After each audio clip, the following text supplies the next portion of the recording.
इस सेशन के अंदर हम डाटा के टैब से व्हाट इफ एनालिसिस में डाटा टेबल की कमांड को इस्तेमाल करेंगे। लेकिन इसको इस्तेमाल करने से पहले एक छोटी सी एग्जांपल हम डिस्कस करते हैं। मिसाल के तौर पर मेरी कंपनी ने ये अनाउंस किया कि अगर आपकी सेल्स 10,000 रुपीस तक होगी तो कंपनी आपको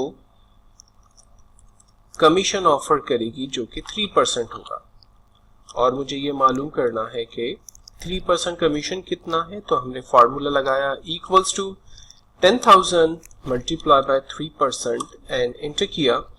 तो मुझे पता चला कि मेरा एक्चुअल कमीशन 300 रुपीस अगर मेरी सेल्स 10,000 रुपीस होती है।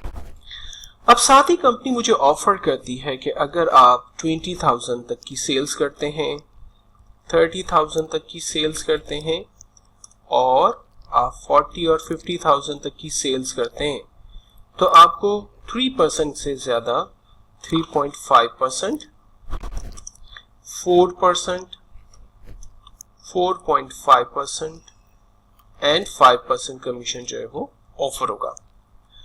अब ऐसा करने के लिए मैंने जो टोटल आंसर पहले हासिल किया था उसके नीचे मैंने अब टारगेटेड वैल्यूज लिखी और उसके बराबर में मैंने कमीशन जो कंपनी मुझे ऑफर करेगी वो कमीशन मैंने यहाँ पर मेंशन किया।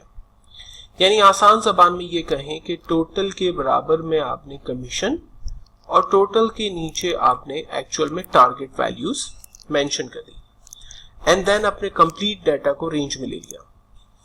इसके बाद हम डाटा के टैब में व्हाट इफ एनालिसिस में आकर डाटा टेबल पे क्लिक करते हैं।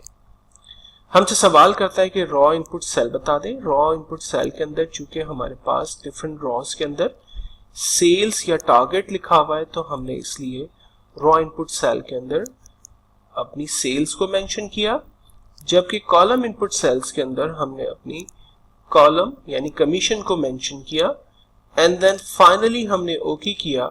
आप देखें टेबल के जरिए हमारे पास रिजल्ट जनरेट हुआ कि अगर हम 20,000 की सेल्स करते हैं और कंपनी हमें 3.5% ऑफर करती है, 4%, 4.5 और 5% तक कमीशन ऑफर करती है, तो एक्चुअल में हमारा रिजल्ट या हमारा कमीशन जो है वो क्या बनेगा।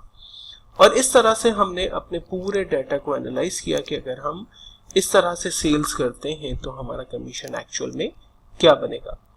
और ये एक सिंपल एग्जाम्पल है। लेट्स सपोज कि अगर आपकी कंपनी आपको टारगेट देती है कि आप 50,000 रुपीस की सेल करते हैं और आपको उस पर 5% कमीशन मिलता है तो आपका कमीशन क्या होगा। जिस तरह से हमारे पास यहाँ पर रिजल्ट चेंज हुआ, सेम तरीके से अब लेट्स सपोज मैं टारगेट 60,000, 70,000 एंड 80 एंड 90,000 डिफाइन करता हूँ। आप देखें ऑटोमेटिकली हमारे पास रिजल्ट भी अपडेट हो गया। तो टेबल बेसिकली हमें हेल्प करता है आमतौर पे कमीशंस वगैरह मालूम करने के हवाले से।